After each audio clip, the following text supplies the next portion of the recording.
সত্যজিৎ রায়ের লেখা ফেলুদার গল্প নিয়ে আমাদের এই বিশেষ নিবেদন সানডে সাসপেন্স ফেলুদা স্পেশাল। আজকের গল্প সমাদদারের চাবি। এই গল্পটি প্রথম প্রকাশিত হয় শারদীয়া সন্দেশে 1380 বঙ্গাব্দে অর্থাৎ 1973 খ্রিস্টাব্দে। প্রধান চরিত্রে মণিমোহন সমাদ্দার, অবনী সেন, অনুকূল, সুরজিৎ দাশগুপ্ত, বাজনার দোকানের মালিক এবং সাধন।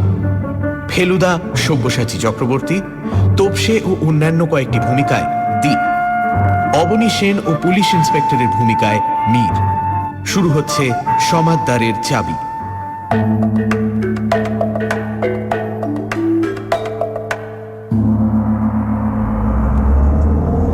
ফেলুদা বলল, এই যে গাছপালা মাঠ বন দেখে দেখে চোখ জুড়িয়ে যাচ্ছে, এর বৈজ্ঞানিক কারণটা কি জানিস? কারণ আদিম কাল থেকে হাজার হাজার বছর ধরে গাছপালার মধ্যে বসবাস করে সবুজের সঙ্গে মানুষের চোখের একটা স্বাভাবিক স্বাস্থ্যকর সম্পর্ক গড়ে উঠেছিল। আজকাল গাছ জিনিসটা ক্রমে শহর থেকে লোপাট হতে চলেছে, তাই শহর ছেড়ে বেরোলেই চোখটা আরাম পায়, আর তার ফলে মনটাও হালকা হয়ে ওঠে। যত চোখের ব্যারাম দেখবি শহরে, পাড়াগায় যা কি পাহাড়ে যা, দেখবি চশমা খুঁজে পাওয়া ভার। আমি জানি ফেলুদার নিজের চোখ খুব ভালো, তার চশমা লাগে না। সে ঘড়ি ধরে 3 মিনিট 15 সেকেন্ড চোখের পাতা না ফেলে থাকতে পারে, যদিও সে কোনোদিন গ্রামে টামে থাকেনি। এটা ওকে বলতে পারতাম, কিন্তু যদি মেজাজ বিগড়ে যায় তাই আর বললাম না। আমাদের সঙ্গে মণিবাবু রয়েছেন, মণিমোহন সমাদ্দার। তার চোখে পুরু মাইনাস পাওয়ারের চশমা। তিনিও অবশ্যই শহরের লোক, বয়স 50-50, বেশ ফর্সা রং, নাকটা যাকে বলে টিকোলো, কানের কাছে চুলগুলো পাকা। মণিমোহনবাবুর ফিয়াট গাড়িতেই আমরা যশোর রোড দিয়ে চলেছি বামুনগাছি। কেন যাচ্ছি সেটা এই বেলা বলা দরকার। গতকাল ছিল রবিবার, পুজোর ছুটি সবে আরম্ভ হয়েছে। আমরা দুজনে আমাদের বৈঠকখানায় বসে আছি। আমি খবরের কাগজ খুলে সিনেমার পাতায় বিজ্ঞাপন দেখছি, আর ফেলুদা একটা সংখ্যাতত্ত্ব সম্বন্ধ বই খুলে মনোযোগের সঙ্গে পড়ছে। আমি লক্ষ্য করছি সে কখনো আপন মনে হেসে আর কখনো ভুরু দুটোকে ওপরে তুলে ভালো লাগা আর অবাক হওয়াটা বোঝাচ্ছে। বইটা ডক্টর মেট্রিক্স সম্বন্ধে। ফেলুদা বলেছিল এই ডক্টর মেট্রিক্সের মতো মানুষের জীবনে সংখ্যা বা নম্বর জিনিসটা নাকি আশ্চর্য প্রভাব বিস্তার করে। অনেক সাধারণ বা অসাধারণ ঘটনার পেছনে নাকি খুঁজলে নানান রকম নম্বরের খেলা আবিষ্কার করা যায়। ব্যাপারটা আমার কাছে ঠিক পরিষ্কার হতো না যদি না ফেলুদা বইটা থেকে একটা উদাহরণ বার করে বুঝিয়ে দিত। বলল, ডক্টর মেট্রিক্সের একটা আশ্চর্য আবিষ্কারের কথা শোন। আমেরিকার দুজন বিখ্যাত প্রেসিডেন্ট খুন হয়েছিল জানিস তো? লিঙ্কন আর কেনেডি? হ্যাঁ। আচ্ছা, এই দুজনের নামে কটা করে অক্ষর? LINCOLN 7, KENNEDY 7। বেশ, এখন শোন। লিঙ্কন প্রেসিডেন্ট হন 1860 সালে, আর কেনেডি হন 1960 সালে, ঠিক 100 বছর পরে। দুজনেই খুন হন শুক্রবার। খুনের সময় দুজনেরই স্ত্রী পাশে ছিল। লিঙ্কন খুন হন থিয়েটারে, সে থিয়েটারের নাম ছিল ফোর্ড। কেনেডি খুন হন মোটর গাড়িতে, সেটা ফোর্ড কোম্পানির তৈরি গাড়ি। গাড়িটার নাম ছিল লিঙ্কন। লিঙ্কনের পরে যিনি প্রেসিডেন্ট হন তার নাম ছিল জনসন, অ্যান্ড্রু জনসন। কেনেডির পরে প্রেসিডেন্ট হন লিন্ডন জনসন। প্রথম জনের জন্ম 1808, দ্বিতীয় জনের জন্ম 1908, ঠিক 100 বছর পর। লিঙ্কনকে যে খুন করে তার নাম জানিস? জানতাম, ভুলে গেছি। জন উইলকস বুথ। তার জন্ম 1839 সালে। আর কেনেডিকে খুন করেন লি হার্ভে ওসওয়াল্ড। তার জন্ম ঠিক 100 বছর পরে, 1939। এইবারে নাম দুটো আরেকবার লক্ষ্য কর। জন উইলকস বুথ, লি হার্ভে ওসওয়াল্ড। কটা করে অক্ষর আছে নামে? অক্ষর গুণে থ হয়ে গেলাম। ঢোক গিলে বললাম, দুটোতেই 15। ফেলুদা হয়তো ডক্টর মেট্রিক্সের তাজ্জব আবিষ্কারের বিষয়ে আরো কিছু বলতো, কিন্তু ঠিক এই সময় বিনা অ্যাপয়েন্টমেন্টে এসে হাজির হলো মণিমোহন সমাদ্দার। ভদ্রলোক নিজের পরিচয় টরিচয় দিয়ে সোফায় বসে বললেন, আমি আপনাদের পাড়াতেই থাকি, লেক প্লেসে। ফেলুদা ও বলে চুপ করে গেল। আমি ভদ্রলোককে আর চোখে দেখছি। গায়ে একটা হালকা রঙের বুশশার্ট আর ব্রাউন প্যান্ট, পায়ে বাটার স্যান্ড্যাক জুতো। ভদ্রলোক একটু ইতস্তত করে গলা খাঁকড়িয়ে বললেন, আপনি হয়তো আমার কাকার নাম শুনে থাকবেন, রাধারমণ সমাদ্দার। এই সেদিন যিনি মারা গেলেন? ফেলুদা প্রশ্ন করল। যার খুব গান বাজনার শখ ছিল? আগে হ্যাঁ। অনেক বয়স হয়েছিল না? 82। হ্যাঁ হ্যাঁ, কাগজে পড়ছিলাম। অবশ্যই মৃত্যু সংবাদটা পড়ার আগে তার নাম শুনেছিলাম বললে মিথ্যে বলা হবে। এটা কিছুই আশ্চর্য না। উনি যখন গান বাজনা ছেড়েছেন তখন আপনি নেহাতি ছেলে মানুষ। প্রায় 15 বছর হলো রিটায়ার করে বামুনগাছিতে বাড়ি করে সেখানেই চুপচাপ বসবাস করছেন। 18ই সেপ্টেম্বর সকালে হার্ট অ্যাটাক হয়, সেই দিন রাত্রেই মারা যান। I see. ভদ্রলোক কয়েক সেকেন্ড চুপ। ফেলুদা তার বাঁ পাটা ডান পায়ের ওপর তুলে বসেছিল, এই ফাঁকে ডান পাটা বাঁ পায়ের ওপর তুলে দিল। মিস্টার সমাদ্দার একটু কিন্তু কিন্তু ভাব করে বললেন, আপনি হয়তো ভাবছেন লোকটা কি বলতে এলো, আসলে ব্যাকগ্রাউন্ডটা একটু না দিয়ে দিলে। নিশ্চয়ই নিশ্চয়ই, ফেলুদা বলে উঠল। আপনি তাড়াহুড়ো করবেন না, টেক ইউর টাইম। মণিমোহনবাবু বলতে লাগলেন, আমার কাকা ঠিক সাধারণ মানুষ ছিলেন না। ওর পেশা ছিল ওকালতি এবং তাতে রোজগারও করেছেন যথেষ্ট। বছর 50 বয়সে সেটা ছেড়ে দিয়ে একেবারে পুরোপুরি গান বাজনার দিকে চলে যান।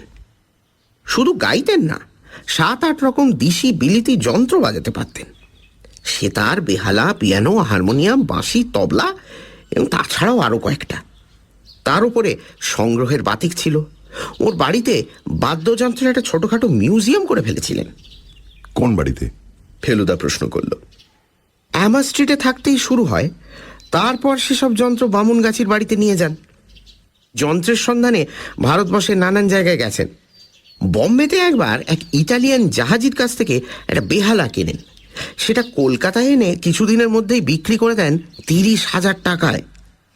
ফেলুদা একবার আমাকে বলেছিল, ইটালিতে প্রায় 300 বছর আগে 2-3 জন লোক ছিল যাদের তৈরি বেহালার এমন কয়েকটা আশ্চর্য গুণ ছিল যে আজকের দিনে সেগুলোর দাম প্রায় লাখ টাকায় পৌঁছে গেছে। সমাদ্দার মশাই বলে চললেন, এই সব গুণের পাশে কাকার একটা মস্ত দোষ ছিল, তিনি ছিলেন অত্যন্ত কৃপণ। এই যে শেষ বয়সে আত্মীয় স্বজনের কাছ থেকে দূরে সরে গেলেন, তার একটা প্রধান কারণ হলো তার কৃপণতা। আত্মীয় বলতে আপনি ছাড়া আর কি আছে? এখন আর বিশেষ কেউ নেই। দূর সম্পর্কের আত্মীয় কিছু এদিক ওদিক ছড়িয়ে আছে। আমার কাকারা ছিল 4 ভাই 2 বোন। বোনেরা মারা গেছেন। ভাইয়ের মধ্যে কাকাকে নিয়ে 3 জন মারা গেছেন, আর একজন জীবিত কি মৃত জানা নেই। তিনি প্রায় 30 বছর আগে সংসার ছেড়ে চলে যান। রাধারমণ নিজে বিপত্নিক ছিলেন। একটি ছেলে ছিল মুরলীধর, তিনিও প্রায় 25 বছর হলো মারা গেছেন। তার ছেলে ধরণীধর হলো কাকার একমাত্র নাতি। ছেলেবেলায় সে কাকার খুব প্রিয় ছিল। শেষটায় পড়াশোনায় জলাঞ্জলি দিয়ে যখন নাম বদলে থিয়েটারে ঢুকলো, তখন থেকে কাকা আর তার মুখ দেখেননি। এই হলো আত্মীয়। ধরণীধর বেঁচে আছেন? হ্যাঁ, সে এখন থিয়েটার ছেড়ে যাত্রার দলে যোগ দিয়েছে। কাকার মৃত্যুর পর তার খোঁজ করেছিলাম, কিন্তু সে কলকাতায় নেই। দলের সঙ্গে কোন অজপাড়াগায় ডুরে বেরিয়েছে। ওর বেশ নামটাম হয়েছে, গান বাজনাতেও ট্যালেন্ট ছিল, যে কারণে কাকা ওকে ভালোবাসতেন। মণিমোহনবাবু হঠাৎ যেন খেই হারিয়ে কয়েক সেকেন্ড চুপ করলেন, তারপর আবার বলে চললেন, আমার সঙ্গে কাকার যে খুব একটা যোগাযোগ ছিল তা নয়, বড়জোর 2 মাসে একবার দেখা হতো, ইদানিং আরও কম। আসলে আমার একটা ছাপাখানা আছে ভবানীপুরে, ইউরেকা প্রেস। তাতে এই গত কমাস লোডশেডিং নিয়ে খুব ভুগতে হয়েছে। কাকার হার্ট অ্যাটাকটা হওয়াতে ওর প্রতিবেশী অবনীবাবু আমাকে টেলিফোন করে খবর দেন। আমি তৎক্ষণাৎ চিন্তামণি বোসকে নিয়ে চলে যাই। যখন পৌঁছই তখন জ্ঞান ছিল না। মারা যাওয়ার ঠিক আগে আবার জ্ঞান হলো। তখন দেখে মনে হলো চিনলেন, দু একটা ভাঙা ভাঙা কথাও বললেন। ব্যাস, তারপরেই শেষ। কি বললেন? ফেলুদা জিজ্ঞেস করল। সে এখন আর পায়ের ওপর পা তুলে নেই, চেয়ারের সামনের দিকে এগিয়ে বসেছে। প্রথমে বললেন, আমার নামে। তারপর কিছুক্ষণ ঠোঁট নড়ছে, কথা নেই। শেষে অনেক কষ্টে দুবার বললেন, চাবি চাবি। ব্যাস। ফেলুদা ভুরু কুচকে চেয়ে রয়েছে মণিমোহন বাবুর দিকে। বলল, কি বলতে চাচ্ছিলেন সেটা আন্দাজ করতে পেরেছিলেন কি? প্রথম অংশ শুনে মনে হলো ওর নামে যে কৃপণ বলে অপবাদটা রটেছিল সেটার বিষয়ে কিছু বলতে চাইছেন। আমার ধারণা ওর মনে একটা অনুশোচনার ভাব জেগেছিল। কিন্তু আসল কথাটা হচ্ছে ওই চাবি। কিসের চাবির কথা বলছেন কিছুই বোঝা গেল না। ঘরে একটা আলমারি আর একটা সিন্দুক ছিল, তার চাবি ওর খাটের পাশেই টেবিলে দেরাজে থাকতো। বাড়িতে ঘর মাত্র 3টে আর একটা বাথরুম, সেটা শোবার ঘরের সঙ্গে লাগা। আসবাবপত্র বলতে বিশেষ কিছুই নেই। অন্তত চাবি লাগে এমন জিনিস তো নেই বললেই চলে। দরজায় যে তালা ব্যবহার করতেন সেটা একরকম জার্মান তালা, তাতে চাবির দরকার হয় না, নম্বরের কম্বিনেশনে খুলতে হয়। সিন্দুক আর আলমারিতে কি ছিল? আলমারি তাকে কিছু জামা কাপড় ছিল আর দেরাজে কিছু কাগজপত্র, দরকারি কিছুই নেই। আর সিন্দুক ছিল একেবারে খাঁ খাঁ খালি। টাকা পয়সা? নাথিং, নট এ পাইস। টেবিলের দেরাজে কিছু খুচরো পয়সা ছিল আর বালিশের নিচে একটা বটুয়াতে কিছু 2 টাকা 5 টাকার নোট। ব্যাস। বটুয়া থেকে নাকি সংসারের জন্য টাকা বার করে দিতেন, অন্তত চাকর অনুকূল তাই বলে। কিন্তু সেও তো বলছেন সামান্য টাকা, সেটা ফুরিয়ে গেলে অন্য কোথাও থেকে বার করতে হতো নিশ্চয়ই। নিশ্চয়ই। আপনি কি বলতে চান উনি ব্যাংকে টাকা রাখতেন না? মণিমোহন বাবু হেসে বললেন, তাই যদি রাখবেন তাহলে আর সাধারণ মানুষের সঙ্গে তফাৎটা হবে কোথায়? এককালে রাখতেন, তবে বছর 25 আগে একটা ব্যাংক ফেল পড়ায় উনি বেশ ক্ষতিগ্রস্ত হয়েছিলেন। তারপর থেকে আর ব্যাংকের সঙ্গে কোনো সংস্রব রাখেননি। অথচ মণিবাবু গলার স্বর নামিয়ে নিলেন, আমি জানি ওর বিস্তর টাকা ছিল, এবং সেটা যে বাড়ি তৈরি করার পরেও ছিল সেটা তার দুষ্প্রাপ্য বাজনার কালেকশন দেখলেই বুঝতে পারবে। তাছাড়া উনি নিজের পেছনে বেশ ভালোই খরচ করতেন, ভালো খেতেন, বাড়িতে ভালো বাগান ছিল, একটা সেকেন্ড হ্যান্ড অস্টিন গাড়িও কিনেছিলেন, মাঝে মাঝে বেরোতেন, শহরে আসতেন। কাজেই ফেলুদা পকেট থেকে 4 মিনার বের করেছে। মণিমোহন বাবুকে অফার করে দেশলাই ধরিয়ে দিল। ভদ্রলোক বেশ ভালো করে টান দিয়ে ধোঁয়া ছেড়ে বললেন, এতক্ষণে হয়তো আন্দাজ করেছেন কেন আপনার কাছে এসেছি। এতগুলো টাকা সব গেল কোথায়? কোন চাবির কথা বলছিলেন কাকা? সে চাবি দিয়ে কোন জিনিসটা খুললে কি পাওয়া যাবে? সেটা কি টাকা না অন্য কিছু? যদি উইল থেকে থাকে তাহলে সেটা তো পাওয়া দরকার। উইল না থাকলে অবশ্যই টাকা নাতেই পাবে, কিন্তু তার আগে টাকাটা তো পেতে হবে। আপনার বুদ্ধির অনেক তারিফ শুনেছি, আপনি যদি এ ব্যাপারে আমাকে একটু হেল্প করতে পারেন। মণিমোহন বাবুর সঙ্গে কথা বলে ঠিক হলো যে পরদিনই সকালে আমরা বামুনগাছি যাব। ওর গাড়ি আছে, উনি নিজেই সকাল 7টায় এসে আমাদের তুলে নিয়ে যাবেন। আমি বুঝেছি যে ফেলুদার কাছে এটা একটা নতুন ধরনের রহস্য। রহস্য না বলে হেয়ালিও বলা যেতে পারে। অন্তত গোড়াতে তাই মনে হয়েছিল। শেষে দেখলাম হেয়ালির চেয়েও অনেক বেশি গোলমেলে পেঁচালো একটা কিছু। সানডে সাসপেন্সে ফেলুদা স্পেশাল। নমস্কার, আমি সব্যসাচী চক্রবর্তী, আপনাদের ফেলুদা, বা বলা উচিত তোমাদের ফেলুদা, আপনাদের সকলের ফেলুমিত্তির। আজকের গল্প সমাদদারের চাবি। এই গল্পটি লেখা হয় 3 দিনে 73 সালের জুন মাসে এই গল্পটি লেখেন। এই গল্পটির মূল বিশেষত্ব হচ্ছে এখানে একটা নিউমেরোলজি নিয়ে একটা উল্লেখ করেছেন সত্যজিৎ রায়। মণিমোহন বাবু তিনি হচ্ছেন এই গল্পের প্রোটাগনিস্ট, যিনি ফেলুদাকে ডেকে পাঠান কারণ তিনি একটা ধাঁধা তার উত্তরটা খুঁজে পাচ্ছিলেন না কি হওয়া উচিত। ফেলুদা সেই রহস্যটা উদ্ঘাটন করে দেবে এবং তাতে তার কি লাভ হবে সেটা কিভাবে ফেলুদা ধরে ফেলে সেইটাই হচ্ছে এই গল্পের মজা। সানডে সাসপেন্স রবিবার দুপুর 12টায়, পুনঃপ্রচার রবিবার রাত 11টায় আর শনিবার বিকেল 4টে। রেডিও মির্চি 98.3 FM এ। সানডে সাসপেন্সে আজ শুনছেন ফেলুদার অ্যাডভেঞ্চার সমাদদারের চাবি। ফেলুদা ইদানিং সংখ্যাতত্ত্ব অর্থাৎ নিউমেরোলজি নিয়ে চর্চা করছে। মণিমোহন সমাদদার এসেছেন ফেলুদার কাছে একটা কেসের ব্যাপারে। তার কাকা রাধারমণ সমাদদার কিছুদিন হলো মারা গেছেন। রাধারমণের ছিল গান বাজনার শখ। বেশ কিছু মিউজিক্যাল ইনস্ট্রুমেন্টসের কালেকশন তিনি রেখে গেছেন তার বামুনগাছির বাড়িতে। তিনি ব্যাংকে টাকা রাখতেন না, কৃপণ বলে তার একটা বদনাম ছিল। তার বিস্তর টাকা কড়ি তবে গেল কোথায়, এই হলো রহস্য। মারা যাওয়ার আগে উনি আমার নামে চাবি এই কথাটা বলে গেছেন। ফেলুদা এবং তোপসে তাই মণিমোহন বাবুর সঙ্গে চলেছে বামুনগাছি। তারপর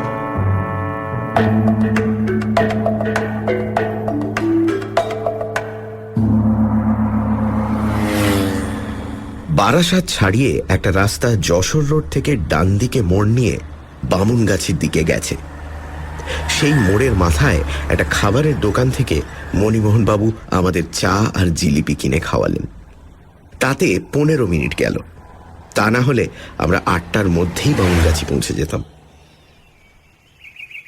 গোলাপি রঙের পাঁচিল আর ইউক্যালিপটাস গাছে ঘেরা 7 বিঘে জমির ওপর রাধারমণ সমাদদারের একতলা বাড়ি। যে লোকটা এসে গেট খুলে দিল সে বোধহয় মালি, কারণ তার হাতে একটা ঝুড়ি ছিল। গাড়ি গেট দিয়ে ঢুকে বাগানের পাশ দিয়ে কাঁকড় বেছানো রাস্তার উপর দিয়ে একেবারে বাড়ির দরজার সামনে এসে দাঁড়ালো। ডান দিকে খানিকটা দূরে একটা গ্যারেজের ভেতরে একটা পুরনো কালো গাড়ি রয়েছে। সেটাই বুঝলাম রাধারমণ সমাদদারের অস্টেন। গাড়ি থেকে নামতেই একটা ঠাঁই শব্দ শুনে বাগানের দিকে ফিরে দেখি নীল হাফ প্যান্ট পরা 8-10 বছরের একটা ছেলে হাতে একটা এয়ার গান নিয়ে আমাদের দিকে দেখছে। মণিমোহন বাবু তাকে বললেন, তোমার বাবা বাড়িতে আছেন? তাকে গিয়ে বলো তো যে মণিবাবু কলকাতা থেকে এসেছেন, একবার ডাকছেন। ছেলেটি বন্দুকে ছড়া ভরতে ভরতে চলে গেল। ফেলুদা বলল, প্রতিবেশীর ছেলে বুঝি? হ্যাঁ, ওর বাবা অবনী সেনের একটা ফুলের দোকান আছে নিউ মার্কেটে। এখানে পাশেই ওর বাড়ি, তার সঙ্গে ওর নার্সারি। মাঝে মাঝে স্ত্রী আর ছেলেকে নিয়ে এসে থাকেন। ইতিমধ্যে একজন বুড়ো চাকর আমাদের দিকে এগিয়ে এসেছে। মণিবাবু তাকে দেখিয়ে বললেন, এই বাড়িটার যতদিন না একটা ব্যবস্থা হচ্ছে ততদিন অনুকূল এখানেই থাকছে। প্রায় 30 বছরের পুরনো চাকর। অনুকূল, এদের জন্য একটু শরবতের ব্যবস্থা করো তো। চাকর মাথা হেঁট করে হ্যাঁ বলে চলে গেল। আমরা 3 জন বাড়ির ভেতর ঢুকলাম। দরজা দিয়ে ঢুকেই একটা খোলা জায়গা। সেটাকে ঘর বলা মুশকিল, কারণ মাঝখানে একটা গোল টেবিল আর দেওয়ালে একটা ক্যালেন্ডার ছাড়া আর কিছুই নেই। বাতি টাতিও নেই, কারণ এদিকটায় ইলেকট্রিসিটিই নেই। আমাদের সামনেই একটা দরজা রয়েছে। মণিবাবু সেটার দিকে এগিয়ে গিয়ে বললেন, দেখুন, এই হলো জার্মান তালা। 2য় বিশ্বযুদ্ধের আগে কলকাতা শহরেই কিনতে পাওয়া যেত। এর নাম হলো 8291। গোল তালা, তাতে চাবির গর্ত নেই। তার বদলে আছে 4টে খাঁজ। প্রত্যেকটা খাঁজের পাশে 1 থেকে 9 পর্যন্ত নম্বর লেখা আছে, আর প্রত্যেকটার মধ্যে দিয়ে ছোট্ট হুকের মতো জিনিস বেরিয়ে আছে। এই হুকগুলোকে খাঁজের মধ্যে এ মাথা থেকে ও মাথা পর্যন্ত ঠেলে সরানো যায়, আর দরকার হলে যে কোনো একটা নম্বরের পাশে বসিয়ে দেওয়া যায়। কোনটাকে কোন নম্বরে বসাতে হবে না জানলে তালা খোলা অসম্ভব। মণিবাবু বাঁদিকের খাঁজ থেকে শুরু করে হুকগুলোকে পরপর 8, 2, 9 আর 1 নম্বরে ঠেলে দিতেই খড়াত শব্দ করে ম্যাজিকের মতো তালাটা খুলে গেল। মণিবাবু বললেন, বন্ধ করাটা আরো সহজ। তালাটা লাগিয়ে যে কোনো একটা হুক নম্বরের থেকে একটু সরিয়ে দিলেই লক। আমরা তিনজন রাধারমণ সমাদ্দারের ঘরে ঢুকলাম। ঘরটা বেশ বড়, তাতে মণিবাবু যা যা বলেছেন সবই আছে, কিন্তু বাজনা যে এত রকম আছে সেটা ভাবতেই পারিনি। তার কিছু রয়েছে দক্ষিণ দিকের দেওয়ালের গায়ে একটা লম্বা শেলফের 3টে তাকের ওপর, কিছু পূব দিকের দেয়ালের সামনে একটা লম্বা বেঞ্চির ওপর, কিছু ঝুলছে দেয়ালের হুক থেকে, আর কিছু রয়েছে ছোট ছোট টেবিলের ওপর। এছাড়া ঘরে যা আছে তা হলো খাট, খাটের পাশে একটা ছোট টেবিল, উত্তর দিকের দেয়ালের সামনে একটা আলমারি, আর এক কোণে একটা ছোট সিন্দুক। খাটের তলায় একটা ছোট ট্রাঙ্কও চোখে পড়ল। ফেলুদা প্রথমে ঘরের মাঝখানে দাঁড়িয়ে একবার চারিদিকটা দেখে নিল, তারপর আলমারি আর সিন্দুক খুলে তার ভেতরে বেশ ভালো করে হাত আর চোখ বুলিয়ে নিল। তারপর দেরাজ সমেত টেবিলটাকে পরীক্ষা করল। খাটের তোশকের নিচে দেখল, খাটের নিচে দেখল, ট্রাঙ্কের ভেতর দেখল, তাতে একজোড়া পুরনো জুতো আর একটা ছেঁড়া ন্যাকড়া ছাড়া আর কিছুই নেই। তারপর প্রত্যেকটা বাজনা আলাদা করে হাতে তুলে ওজন পরীক্ষা করে নেড়ে চেড়ে এদিক ওদিক ঘুরিয়ে তার ফাঁপা বা ফোলা অংশে চাবির গর্ত আছে কিনা দেখে আবার ঠিক যেমনভাবে রাখা ছিল তেমনিভাবে রেখে দিল। তারপর ঘরের মেঝে আর দেয়ালের প্রত্যেকটা জায়গা আঙুলের গাঁট দিয়ে ঠুকে ঠুকে দেখল। সমস্ত ব্যাপারটা করতে তার লাগলো 15 মিনিট। তারপর আরো 7 মিনিট লাগলো অন্য দুটো ঘর আর বাথরুম দেখতে। সবশেষে আবার রাধারমণবাবুর ঘরে ফিরে এসে বলল, মণিমোহনবাবু, আপনাদের মালিটিকে একবার ডাকুন তো। মালি এলে ফেলুদা তাকে দিয়ে ঘরের জানলায় রাখা দুটো ফুলের টব থেকে মাটি বের করিয়ে তাতে কিছু নেই দেখে আবার মাটি ভরিয়ে ফুল সমেত টব জানলায় রাখালো। এর মধ্যে অনুকূল বসবার ঘর থেকে 4টে চেয়ার এনে তার সামনে একটা গোল টেবিল পেতে তার উপর লেবু শরবত রেখে গেছে। শরবতে চুমুক দিয়ে মণিবাবু বললেন, কিছু বুঝলেন? ফেলুদা মাথা নেড়ে বলল, এতগুলো বাজনা একসঙ্গে না থাকলে এ ঘরে যে কোনো অবস্থাপন্ন লোক বাস করত সেটা বিশ্বাসই করা কঠিন হতো। সেই তো বলছি, মণিবাবু বললেন, সাধে কি আপনাকে ডেকেছি? আমি তো একেবারে বোকা বনে গেছি মশাই। আমি বাজনাগুলোর দিকে দেখছিলাম। তার মধ্যে সেতার, শরৎ, তানপুরা, এসরাজ, তবলা, বাঁশি এগুলো আমি চিনি, অন্যগুলো আমি কখনো চোখেই দেখিনি। ফেলুদাও দেখেছে কিনা সন্দেহ। সে মণিবাবুকে প্রশ্ন করল, সবকটা বাজনার নাম জানেন? ওই যে দেয়াল থেকে তারের যন্ত্রটা ঝুলছে, ওটার কি নাম? মণিবাবু হেসে বললেন, আমি মশাই একেবারে বেসুরো, আমাকে ওসব জিজ্ঞেস করলে কিন্তু ফাঁপড়ে পড়ব। একটা পায়ের শব্দ পেয়ে ঘুরে দেখি সেই বন্দুকওয়ালা ছেলেটির সঙ্গে বছর 40-এর একজন ফর্সা ভদ্রলোক আমাদের ঘরে এসে ঢুকলেন। মণিবাবু আলাপ করিয়ে দিতে জানলাম ইনিই হলেন ফুলের দোকানের মালিক অবনী সেন। ছেলেটির নাম হল সাধন।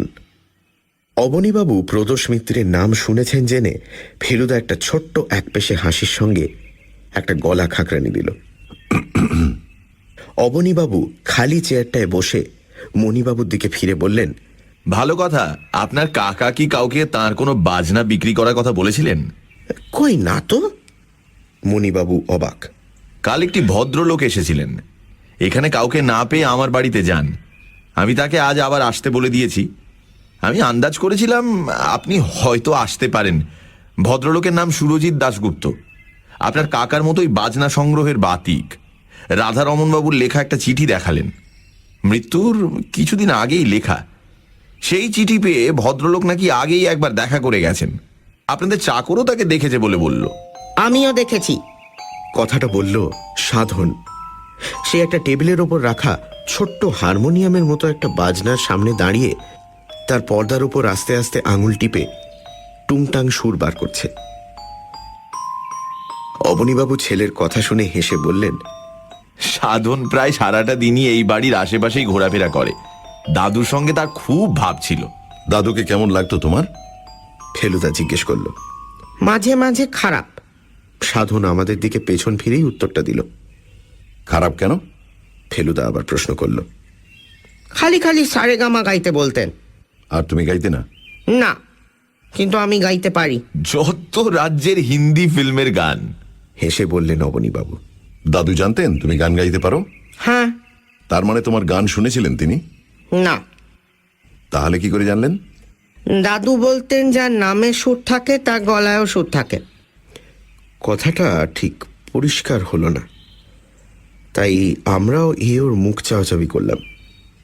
ফেলুদা বলল, তার মানে? জানি না। তোমার দাদুর গান তুমি শুনেছ? না, বাজনা শুনেছি। এই কথাটায় মণিমোহনবাবু বেশ যেন হকচকিয়ে গিয়ে বললেন, সে কি সাধনবাবু, তুমি ঠিক বলছো?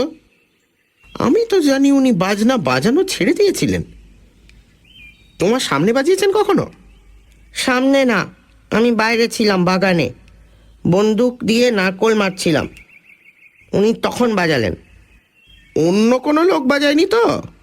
মণিবাবু জিজ্ঞেস করলেন। আর কেউ ছিল না। ফেলুদা বলল, অনেকক্ষণ ধরে বাজনা শুনলে? না, বেশিক্ষণ না। ফেলুদা এবার মণিমোহনবাবুকে বলল, একবার আপনার অনুকূলকে ডাকুন তো। অনুকূল এসে হাত দুটোকে জড়ো করে দরজার মুখে দাঁড়ালো। ফেলুদা বলল, তোমার মনিবকে সম্প্রতি কখনো বাজনা বাজাতে শুনেছ? অনুকূল ভীষণ কাঁচুমাচু ভাব করে বলল, এই যে বাবু তো ঘরের ভেতরেই থাকতেন সর্বক্ষণ, তা সে কখন কি করতেন না করতেন। তোমার সামনে বাজনা বাজাননি কখনো? হ্যাঁ গে না। বাজনার আওয়াজ শুনেছ? তা যেন কয়েকবার, তবে কানে তো ভালো শুনি না। মারা যাবার আগে একজন অপরিচিত লোক ওর সঙ্গে দেখা করতে এসেছিলেন কি, যিনি কাল সকালেও এসেছিলেন? যে তা এসেছিলেন বটে, এই ঘরে বসেই কথা বললেন। প্রথম কবে এসেছিলেন মনে আছে? হ্যাঁ, যেদিন তিনি চলে গেলেন সেই দিন সকালে, যেদিন কাকা মারা গেলেন। মণিবাবু চোখ বড় বড় করে জিজ্ঞেস করলেন। হ্যাঁ।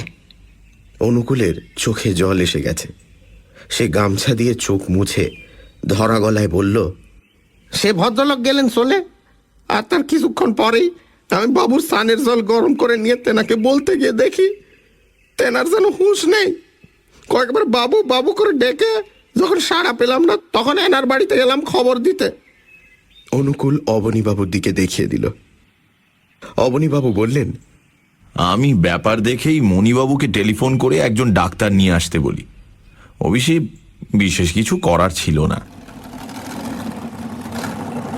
একটা গাড়ির আওয়াজ পাওয়া গেল। অনুকূল বাইরে চলে গেল। মিনিট খানেকের মধ্যেই ঘরে এসে ঢুকলেন লম্বা জুলফি, ঝাঁকড়া চুল, লম্বা গোঁফ আর পুরু ফ্রেমের চশমা পরা এক ভদ্রলোক। জানা গেল ইনি সুরজিৎ দাশগুপ্ত। অবনীবাবু মণিমোহনবাবুকে দেখিয়ে বললেন, আপনি এর সঙ্গে কথা বলুন, ইনি রাধারমন বাবুর ভাইপো। ও আই সি, আপনার কাকার সঙ্গে আমার চিঠিতে আলাপ হয়, উনি আমাকে এসে দেখা করতে। মণিবাবু তার কথার উপরেই বললেন, কাকার চিঠিটা সঙ্গে আছে কি? ভদ্রলোক তার কোটের ভেতরের পকেট থেকে একটা পোস্ট কার্ড বার করে মণিবাবুর হাতে দিলেন। মণিবাবুর পড়া হলে সে চিঠি ফেলুদার হাতে গেল। আমি ঝুঁকে পড়ে দেখলাম তাতে রাধারমণবাবু ভদ্রলোককে রবিবার 18ই সেপ্টেম্বর সকাল 9টা থেকে 10টার মধ্যে তার সঙ্গে দেখা করতে লিখেছেন। কারণটাও বলা আছে, বাদ্যযন্ত্র আমার যাহা আছে তাহা আমার নিকটেই আছে, আপনি আসিলেই দেখিতে পাইবেন।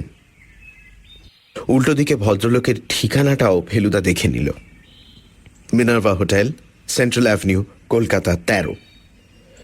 ফেলুদা চিঠিটা পড়ে খাটের পাশে টেবিলের ওপর রাখা সুলেখা ব্লু ব্ল্যাক কালিটার দিকে এক ঝলক দেখে নিল। চিঠিটা মনে হয় সেই কালিতেই লেখা। সুরজিৎবাবু এতক্ষণ দাঁড়িয়েছিলেন, এবার যেন একটু অসহিষ্ণুভাবেই খাটের একটা কোণে গিয়ে বসলেন। পরের প্রশ্নটাও মণিমোহনবাবুই করলেন। 18 তারিখে আপনার সঙ্গে কি কথা হয়? সুরজিৎবাবু বললেন, কিছুদিন আগে একটা পুরনো গীতভারতী পত্রিকায় বাদ্যযন্ত্র সম্বন্ধে ওর একটা লেখা পড়ে আমি রাধারমণ বাবু সম্বন্ধে জানতে পারি। এইখানে এসে ওর কালেকশন দেখে আমি তার থেকে দুটো যন্ত্র কেনার ইচ্ছা প্রকাশ করি। দাম নিয়ে কথা হয়, আমি দুটোর জন্য 2000 টাকা অফার করি। উনি রাজি হন। আমি তখনই চেক লিখে দিচ্ছিলাম, উনি 2 দিন পরে ক্যাশ নিয়ে আসতে বললেন। তাই বুধবার আবার অ্যাপয়েন্টমেন্ট হয়। মঙ্গলবার কাগজে দেখি উনি মারা গেছেন। তারপর আমি দেরাদুন চলে যাই, পরশু ফিরেছি। মণিবাবু বললেন, আপনি যেদিন দেখা করতে আসেন সেদিন ওর শরীর কেমন ছিল? ভালোই তো, তবে ওর বোধহয় একটা ধারণা হয়েছিল উনি আর বেশি দিন বাঁচবেন না। 2-1 কথায় সেরকম একটা ভাব প্রকাশ পাচ্ছিল। আপনার সঙ্গে কোনো কথা কাটাকাটি হয়নি তো? প্রশ্নটা শুনে সুরজিৎবাবুর মুখ কয়েক মুহূর্তের জন্য যেন বেশ কালো হয়ে গেল। তারপর চাপা গলায় বললেন, আপনি কি ভদ্রলোকের হার্ট অ্যাটাকের জন্য আমাকে তাই করছেন? মণিবাবু যথাসম্ভব ঠান্ডাভাবেই বললেন, আপনি ইচ্ছে করে কিছু করেছেন বলছি না, তবে আপনি যাবার কিছুক্ষণ পরেই তো উনি অসুস্থ হয়ে পড়েন, তাই। তা হতে পারে, তবে আমি যতক্ষণ ছিলাম ততক্ষণ তিনি সম্পূর্ণ সুস্থ ছিলেন। এনিওয়ে, আপনি আমার ব্যাপারে নিশ্চয়ই একটা ডিসিশন নিতে পারবেন। আমি ক্যাশ টাকা নিয়ে এসেছি 2000। ভদ্রলোক পকেট থেকে মানি ব্যাগ বের করলেন। যন্ত্র দুটো আজ পেলে ভালো হতো, আমি কাল দেরাদুন ফিরে যাচ্ছি। আমি থাকি ওখানেই মিউজিক নিয়ে রিসার্চ করি। কোন দুটো যন্ত্রের কথা বলছেন আপনি? সুরজিৎবাবু খাট থেকে উঠে দেওয়ালের দিকে হুকে ঝোলানো একটা বাজনার দিকে দেখিয়ে বললেন, একটা হলো এটা, এর নাম খামাঞ্চে, ইরানের যন্ত্র।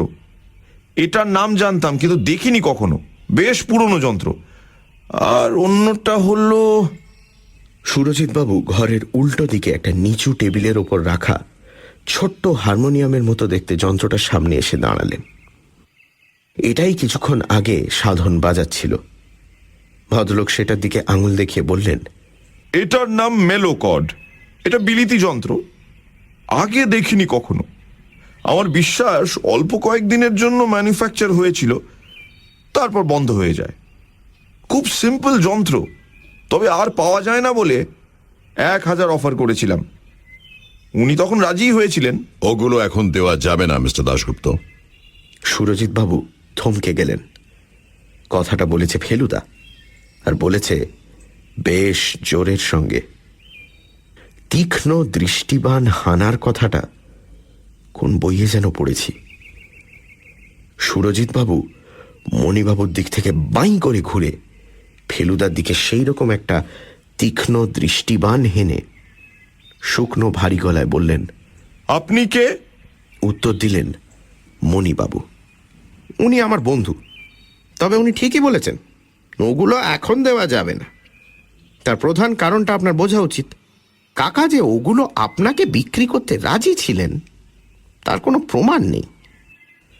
সুরজিৎ দাশগুপ্ত কয়েক মুহূর্ত পাথরের মতো দাঁড়িয়ে রইলেন। তারপর হঠাৎ কিছু না বলে গটগট করে ঘর থেকে বেরিয়ে গেলেন।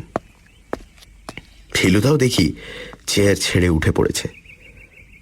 সুরজিৎবাবুর ঘটনাটা যেন কিছুই না, এইরকম একটা ভাব করে সে দেওয়ালের দিকে এগিয়ে গিয়ে প্রথমে খামাঞ্চে যন্ত্রটাকে মন দিয়ে দেখল।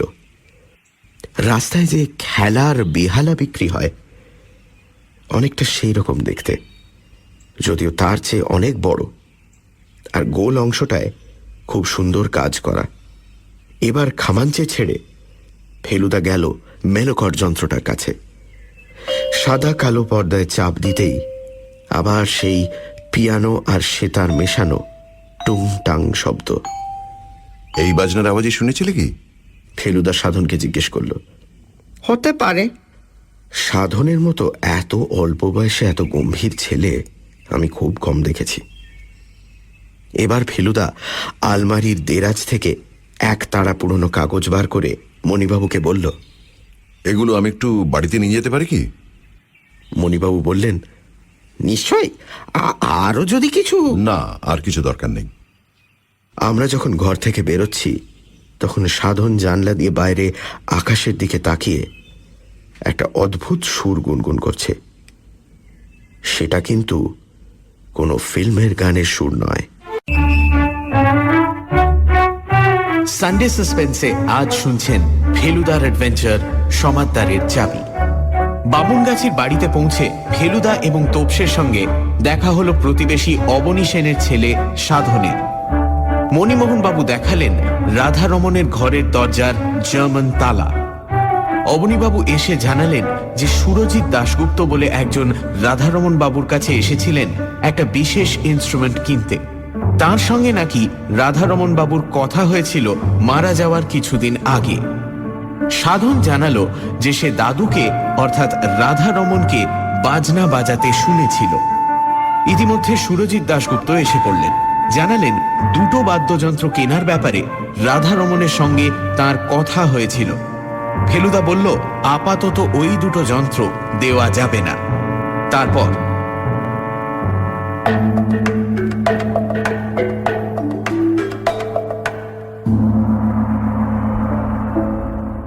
ফেলুদা মণিমোহন বাবুর কাছ থেকে দুদিন সময় চেয়ে নিয়েছিল। চাইতেই হবে, কারণ রাধারমণ বাবুর বাড়ি তন্ন তন্ন করে খুঁজেও কোনো চাবি বা চাবি দিয়ে খোলা যায় এমন কোনো বাক্স বা ওই ধরনের কিছু পাওয়া যায়নি। তাই ফেলুদা বলল, 1 নম্বর ওকে চুপচাপ বসে চিন্তা করতে হবে, 2 নম্বর রাধারমণ বাবুর কাগজপত্র ঘেঁটে লোকটা সম্বন্ধে আরো কিছু জানা যায় কিনা দেখতে হবে, আর 3 নম্বর গান বাজনা সম্বন্ধে আর একটু ওয়াকিবহাল হতে হবে। বামুনগাছি থেকে ফেরার পথে মণিমোহন বাবু বললেন, কিরকম বুঝছেন মিস্টার মিত্তির? ফেলুদা তার গম্ভীর ও অন্যমনস্ক ভাবটাকে ঝেড়ে ফেলে দিয়ে বলল, আপনাকে কতগুলো সন তারিখের ব্যাপারে একটু হেল্প করতে হবে। বলুন। আপনার খুড়তুতো দাদা অর্থাৎ রাধারমণ বাবুর ছেলে মুরলীধর কবে মারা গেছেন? 45-এ, 28 বছর আগে। তখন তার ছেলের বয়স কত ছিল? ধরনীর বয়স তখন ছিল 7 কিংবা 8। ওরা কলকাতাতেই থাকতো? না, দাদা ভাগলপুরে ডাক্তারি করতেন। উনি মারা যাবার পর বৌদি ছেলেদের নিয়ে কলকাতায় এসে শ্বশুর বাড়িতে ওঠেন। তখন বাবা ছিলেন হ্যামার স্ট্রিটেই বৌদি মারা যান। ধরনী তখন সিটি কলেজে পড়ছে। মা মারা যাওয়ার পর থেকেই তার মতিগতি বদলে যায়। সে পড়াশোনা ছেড়ে থিয়েটারে ঢোকে, আর তার বছরখানেক পরে কাকাও চলে গেলেন বামুনগাছি। ওর বাড়িটা তৈরি হয়েছিল 59-এ, গেটের গায়ে ডেট লেখা রয়েছে। রাধারমণ বাবুর কাগজপত্রের মধ্যে ছিল কিছু পুরনো চিঠি, কিছু ক্যাশ মেমো, 2টো ওষুধের প্রেসক্রিপশন, স্পিগলার নামে এক জার্মান কোম্পানির পুরনো ক্যাটালগ, তাতে নানান রকম বাজনার ছবি ও দাম, খাতার কাগজে লেখা কয়েকটা বাংলা গানের স্বরলিপি, খবরের কাগজ থেকে নানান সময়ের কাটা 5টা নাটকের সমালোচনা। সেগুলোতে সঞ্জয় লাহিড়ী বলে একজন অভিনেতার প্রশংসা নীল পেন্সিলে আন্ডারলাইন করা। এর মধ্যে 3টে জিনিস নিয়ে ফেলুদা মন্তব্য করল। স্বরলিপিগুলো দেখে বলল, সুরজিৎ বাবু যে পোস্টকার্ডটা দেখালেন তার হাতের লেখার সঙ্গে এ লেখা মিলে যাচ্ছে। ক্যাটালগটা দেখে বলল, মেলোকর্ড বলে কোনো যন্ত্রের নাম এতে দেখছি না। আর থিয়েটারের সমালোচনাগুলো দেখে বলল, যদ্দূর মনে হচ্ছে এই সঞ্জয় লাহিড়ী আর ধরণীধর সমাদদার একই লোক। আর তাই যদি হয় তাহলে বলতে হবে নাতির মুখ না দেখলেও তার সম্বন্ধে খোঁজ খবরটা রাখতেন রাধারমণ বাবু। কাগজগুলো সযত্নে একটা প্লাস্টিকের ব্যাগে রেখে ফেলুদা থিয়েটারের পত্রিকা মঞ্চলোকে টেলিফোন করে সঞ্জয় লাহিড়ী কোন যাত্রার দলে আছে জিজ্ঞেস করল। জানা গেল দলের নাম মডার্ন অপেরা। সেখানে সঞ্জয় লাহিড়ী হিরোর পাঠ করে। তারপর মডার্ন অপেরার অফিসে ফোন করে জানা গেল যাত্রার দল 3 সপ্তাহ হল জলপাইগুড়ি ট্যুরে বেরিয়ে গেছে, ফিরতে আরও দিন 7। এই খবরটা অবশ্যই মণিবাবু আগেই দিয়েছিলেন। দুপুরে খাওয়া দাওয়ার পরে আমরা বেরোলাম। 1 একদিনে একসঙ্গে এত রকম জায়গা অনেক দিন যাইনি। প্রথমে জাদুঘর। কেন যাচ্ছি আগে থেকে জানি না, কারণ ফেলুদার এখন মৌনী পর্ব। তার উপরে মাঝে মাঝে আঙুল মটকাচ্ছে, বোঝাচ্ছে সে ভীষণ মন দিয়ে ভাবছে, তাই ডিস্টার্ব করা চলবে না। জাদুঘরে যে এরকম একটা বাজনা সংগ্রহ আছে সেটা জানতাম না। অবশ্যই সবই দিশি বাজনা, একেবারে মহাভারতের যুগ থেকে আজকের যুগ পর্যন্ত। শুধু বীণাই যে এত রকম হতে পারে তা আমার ধারণাই ছিল না। এরপরে বিলিতি বাজনার দোকান। ফ্রি স্কুল স্ট্রিটে সালডানহা কোম্পানি বলল মেলোকর্ডের নাম কখনো শোনেনি। সেখান থেকে গেলাম লালবাজারে। লালবাজারের মন্ডল কোম্পানির একটা ক্যাশ মেমো রাধারমণ বাবুর কাগজপত্রের মধ্যে ছিল, তাই বোধহয় ফেলুদা সেখানে গেল। দোকানের মালিক একেবারে জোহর রায়ের মতো দেখতে। বললেন, সমাদ্দার মশাই আমাদের অনেক দিনের খদ্দের, সেই আমার ফাদারের টাইম থেকে। মেলোকর্ড বলে কোনো যন্ত্রের নাম শুনেছেন? ফেলুদা জিজ্ঞেস করল। মেলো কর্ড? কই না তো। ক্ল্যারিয়নেট টাইপের কিছু ফু দেওয়া যন্ত্র, মানে উইন্ড ইনস্ট্রুমেন্ট? ফেলুদা বলল, না, বলতে পারেন হারমোনিয়াম টাইপের। সাইজে অনেক ছোট, আওয়াজটা পিয়ানো আর সেতারের মাঝামাঝি। ছোট সাইজের বাজনা? তাতে কটা অক্টেভ পাচ্ছেন আপনি? আমি জানি যে সা রে গা মা পা ধা নি সা, এই 8টা সুর মিলে একটা অক্টেভ হয়। মন্ডলের দোকানেই একটা হারমোনিয়াম দেখেছি, 3টে অক্টেভের বেশি পর্দা রয়েছে। মেলোকর্ডে মাত্র একটা অক্টেভ রয়েছে শুনে মন্ডল মাথা নেড়ে বলল, না মশাই, এ শুনে মনে হচ্ছে খেলনা টেলনা ধরনের কিছু হবে। আপনি বরঞ্চ নিউ মার্কেটে দেখুন। এরপরে ফেলুদা কলেজ স্ট্রিটের দাশগুপ্তর দোকান থেকে 19 টাকা দিয়ে 3টে সঙ্গীতের বই কিনল।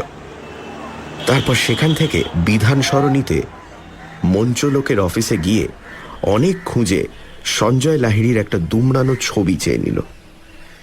দাম দিতে হবে কিনা জিজ্ঞেস করাতে সম্পাদক প্রতুল হাজরা জিভ কেটে বলল, দামের কথা কি বলছেন? আপনি ফেলু মিত্তির না? রাস্তার মোড়ের একটা দোকান থেকে ঠান্ডা লস্যি খেয়ে ট্যাক্সি ধরে বাড়ি ফিরতে হয়ে গেল 7:30। এসে দেখি পাড়া ঘুরঘুরটি, লোডশেডিং চলছে। ফেলুদা তার মধ্যেই মোমবাতি জ্বালিয়ে গানের বইগুলো উল্টে পাল্টে দেখতে লাগলো। 9টায় আলো আসার পর বলল, তবসে, তুই শ্রীনাথকে নিয়ে চট করে একবার পটুদের বাড়ি চলে যেত, গিয়ে বল ফেলুদা একদিনের জন্য হারমোনিয়ামটা চেয়েছে।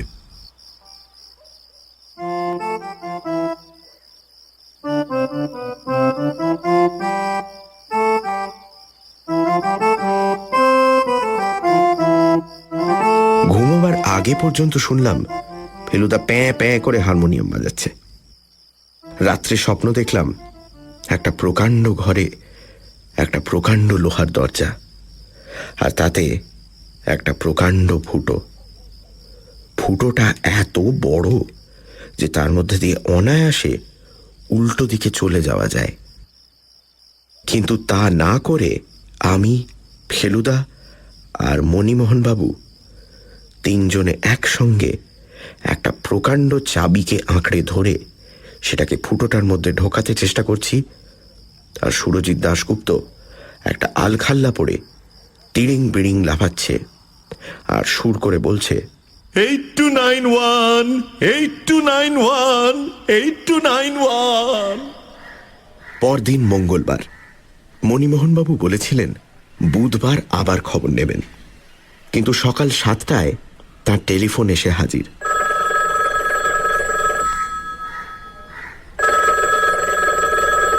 ফোনটা আমি ধরেছিলাম। ফেলুদাকে ডেকে দিচ্ছি বলাতে বললেন, দরকার নেই, তুমি ওকে বলো আমি এক্ষুনি আসছি, জরুরি কথা আছে। 15 মিনিটের মধ্যেই ভদ্রলোক এসে গেলেন। বললেন, অবনীবাবু এই একটুক্ষণ আগে বামুনগাছি থেকে ফোন করেছিলেন, কাকার শোবার ঘরে মাঝরাত্রে লোক ঢুকেছিল। ওই জার্মান তালার সংকেত আর কি জানে? ফেলুদা তৎক্ষণাৎ প্রশ্ন করল। আমার ভাইপো জানতো, অবনীবাবু জানেন কিনা জানি না, বোধ হয় না।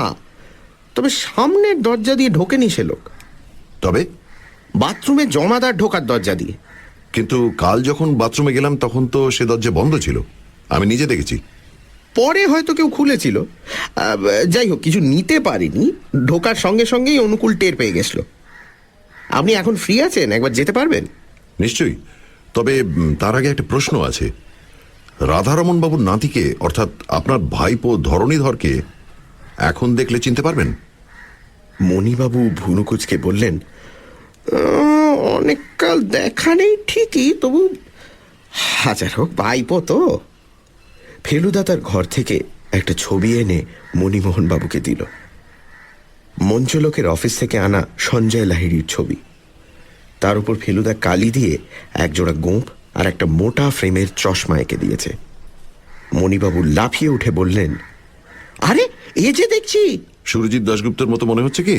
হ্যাঁ হ্যাঁ, কেবল নাকের কাজটা একটু। যাই হোক, মিল একটা আছে। এটা আসলে আপনার ভাইপোরই ছবি, আমি কেবল একটু রং চড়িয়েছি। আশ্চর্য, আমারও কথাটা মনে হয়নি তা নয়। ইনফ্যাক্ট কাল রাত্রিরে একবার ভেবেছিলাম আপনাকে ফোন করে বলি, কিন্তু প্রেসে ওভারটাইম কাজ হচ্ছিল, ফিরতে অনেক রাত হলো, তাই আর বলা হয়নি। সে নিশ্চিত হয়ে কিছু বলা সম্ভব হতো না। ধরণীকে গত 15 বছরে প্রায় দেখিনি বললেই চলে। থিয়েটারেও না, কারণ ও বাতিকটা আমার একদম নেই, আর যাত্রা তো ছেড়েই দিলাম। অথচ আপনার অনুমান যদি সত্যি হয় তাহলে দুটো ব্যাপার প্রমাণ করতে হয়। এক, সুরজিৎ দাশগুপ্ত বলে আসলে কেউ নেই। দুই, সঞ্জয় লাহিড়ী যাত্রা দল থেকে ছুটি নিয়ে চলে এসেছে, এবং সেটা এসেছে আপনার কাকার মৃত্যুর আগেই। তবে মিনার্ভা হোটেলের নম্বরটা বার করত। হোটেলের সঙ্গে কথা বলে জানা গেল সুরজিৎ দাশগুপ্ত বলে একজন সেখানে এসেছিলেন বটে, কিন্তু গতকাল সন্ধ্যাবেলায় তিনি হোটেল ছেড়ে চলে গেছেন। মডার্ন অপেরায় ফোন করে লাভ নেই, কারণ কালকেই তাদের সঙ্গে কথা হয়েছে, আর তারা বলেছে যে সঞ্জয় লাহিড়ী ট্যুরে গেছে। বামুনগাছি পৌঁছিয়ে ফেলুদা প্রথমে পাঁচিলের বাইরেটা ঘুরে দেখল। যেই আসুক তাকে গাড়ি বা ট্যাক্সি করে আসতে হয়েছে, আর সে গাড়ি বাড়ি থেকে দূরে রেখে বাকি পথটা হেঁটে এসে পাঁচিল টপকাতে হয়েছে। শেষের কাজটা কঠিন নয়, কারণ 3 জায়গায় পাঁচিলের বাইরে গাছ রয়েছে, আর সে গাছের নিচু ডাল পাঁচিলের ওপর দিয়ে কম্পাউন্ডের ভেতরে ঢুকেছে। মুশকিল হচ্ছে কি, বর্ষার দিন হলে মাটিতে পায়ের ছাপ পড়ত, কিন্তু এ মাটি একেবারে খটখটে শুকনো। অনুকূলের শরীর ভালো নয়।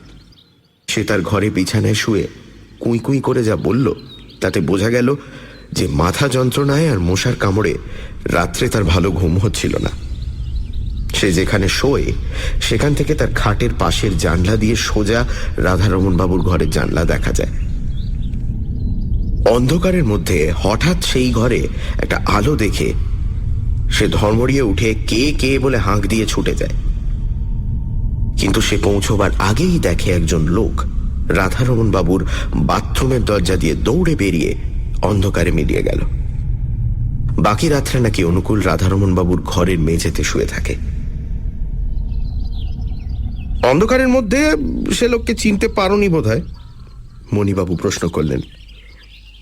না বাবু, আমি বুড়ো মানুষ, চোখে ভালো দেখি না, কাল আবার ছিল অমাবস্যা।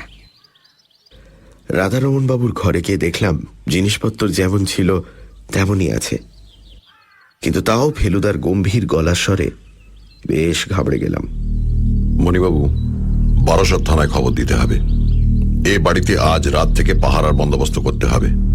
সে লোক আবার আসতে পারে, আর সুরজিৎ দাশগুপ্ত যদি সঞ্জয় লাহিড়ী নাও হন, তাহলেও তাকে সন্দেহ করতে হবে, কারণ ওই দুটো যন্ত্রের উপর তার যথেষ্ট লোভ।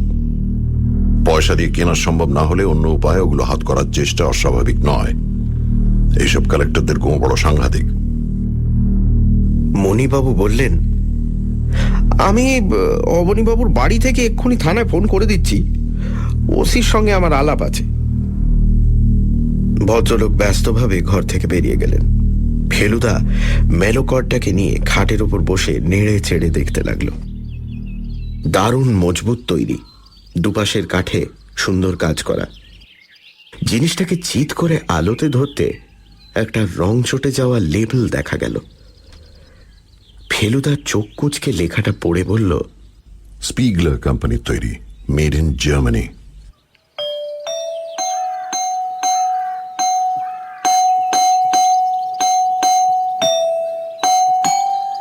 ফেলুদা হারমোনিয়াম বাজাতে জানে না ঠিকই, কিন্তু কাঁচা হাতে একটা করে পর্দা টিপে যখন জনগণমনের খানিকটা মেলোকর্ডে বাজালো, তখন যন্ত্রটার গুণে সেটা শুনতে বেশ ভালোই লাগছিল।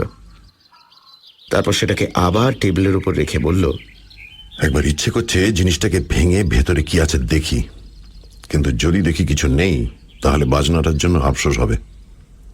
সুরজিৎ দাশগুপ্ত 1000 টাকা অফার করছিল এটার জন্য। অনুকূল এই শরীর নিয়েও শরবত করে এনেছিল। সেটাই চুমুক দেওয়ার সঙ্গে সঙ্গেই মণিমোহনবাবু ফিরে এসে বললেন, থানায় বলে দিয়েছি 2 জন লোক থাকবে সন্ধ্যে থেকে। অবনীবাবু বাড়ি ছিলেন না, সাধনকে নিয়ে কলকাতায় গেছেন, ফিরবেন বিকেলে। ফেলুদা বলল, রাধারমণ বাবুর টাকা লুকিয়ে রাখার ব্যাপারটা আপনি ছাড়া আর কে জানতে পারে? মণিবাবু গম্ভীরভাবে বললেন, আমি নিজে জেনেছি কাকার মৃত্যুর পরে। টাকা যে খোঁজাখুঁজি হচ্ছে সেটা অবশ্যই অবনীবাবু জানেন, কিন্তু তার অ্যামাউন্টটা কত হতে পারে সেটা জানবার কথা নয়। আর সুরজিৎ দাশগুপ্ত যদি আসলে ধরণীধর হয়ে থাকে, তাহলে সে যেদিন কাকার সঙ্গে এসে কথা বলেছিল সেদিন কিছু জেনে থাকতে পারে। আমার তো বিশ্বাস সে কাকার কাছে টাকাই চাইতে এসেছিল, তারপর কাকার সঙ্গে কথা কাটাকাটি হয়, তার ফলে। মণিবাবু কথাটা শেষ করলেন না। ফেলুদা তার দিকে এক দৃষ্টে তাকিয়ে বলল, তার ফলে আপনার কাকার হার্ট অ্যাটাক হয়, আর সেই অবস্থাতেই ধরণীধর ঘরের মধ্যে টাকা অনুসন্ধান করে। আপনি এই ভাবছেন তো? কিন্তু আমি এটাও জানি যে সে টাকা খুঁজে পায়নি। যদি পেত তাহলে সে বাজনা কেনার অজুহাতে আবার ফিরে আসতো না, এই তো? ঠিক তাই। তার ধারণা ওই 2টো বাজনার একটার মধ্যে টাকাটা রয়েছে। মেলোকর্ড। মণিবাবু ফেলুদার দিকে তীক্ষ্ণ দৃষ্টি দিলেন। আপনি তাই বলছেন? আমার মন তাই বলছে, ফেলুদা বলল। তবে আমি আন্দাজে ঢিল মারা পছন্দ করি না, আর আপনার কাকার শেষ কথাগুলো আমি ভুলতে পারছি না। আপনার শুনতে কোনো ভুল হয়নি তো? উনি চাবি কথাটাই বলেছিলেন তো? মণিবাবু হঠাৎ কেমন যেন অপ্রতিভ হয়ে পড়লেন। হাত কচলাতে কচলাতে বললেন, কে জানি মশাই, চাবি বলেই তো মনে হলো। অবশ্যই এমন হতে পারে যে কাকা আসলে প্রলাপ বকছিলেন, চাবি কথাটার হয়তো কোনো অর্থই নেই। কথাটা শুনে আমার মনটা বেশ দমে গিয়েছিল, কিন্তু ফেলুদার মধ্যে দমবার কোনো লক্ষণ দেখলাম না। ও বলল, প্রলাপই হোক আর যাই হোক, এই ঘরে টাকা আছে। আমি যেন সে টাকার গন্ধ পাচ্ছি। চাবিটা আসল কথা নয়, আসল কথা টাকা। তাহলে আপাতত কি করবেন সেটা ঠিক করুন। করেছি। আপাতত বাড়ি ফিরব। দিনের বেলা কোনো ভয় নেই। অনুকূলকে বলে দেবেন চোখ রাখতে, আর বাইরের কোনো লোককে যেন ঢুকতে না দেওয়া হয়। রাত্রে তো পাহারাই থাকবে। আমি বাড়ি গিয়ে আমার খাতা নিয়ে আমার ঘরে আমার খাটের উপর বালিশে বুক দিয়ে উপুড় হয়ে শুয়ে চিন্তা করব। একটা আবছা আলো দেখতে পাচ্ছি, সেটা আরো উজ্জ্বল হওয়া দরকার। তবে একটা কথা, তেমন বুঝলে আজ রাতটা আমি এখানে কাটাতে চাই। আপনার আপত্তি নেই তো? মোটেই না। 8টা নাগাদ আপনাকে তুলে নিতে পারি। ও ভালো কথা। আপনি সংখ্যাতত্ত্বে বিশ্বাস করেন? সংখ্যাতত্ত্ব? মণিমোহন ভ্যাবাচাকা। ফেলুদা তার এক পেশে হাসি হেসে বলল, আপনাদের সবাইয়ের নাম দেখছি 5 অক্ষরের। রাধারমণ, মুরলীধর, ধরণীধর, মণিমোহন। তাই প্রশ্নটা মনে এলো। সানডে সাসপেন্সে আজ শুনছেন ফেলুদার অ্যাডভেঞ্চার সমাদদারের চাবি। মণিমোহনের কাছ থেকে ফেলুদা জেনে নিল যে রাধারমণের ছেলে মারা গেছে 28 বছর আগে। তার ছেলে ধরণীধর পড়াশোনা ছেড়ে থিয়েটারে ঢোকে। ফেলুদা রাধারমণ বাবুর কাগজপত্র দেখে বুঝতে পারে যাত্রার অভিনেতা সঞ্জয় লাহিড়ী এবং ধরণীধর একই লোক। বাজনার দোকানের মালিক জানায় মেলোকর্ড বলে কোনো যন্ত্রের নাম সে কখনো শোনেনি। মঙ্গলবার সকালে মণিমোহনবাবু জানালেন কাকার ঘরে মাঝরাতে লোক ঢুকেছিল জার্মান তালা খুলে। ফেলুদা বামুনগাছি পৌঁছে মণিমোহনবাবুকে থানায় খবর দিতে বলল। আরো জানালো যে তার মন বলছে মেলোকর্ডের মধ্যেই রয়েছে রহস্যের চাবিকাঠি। তারপর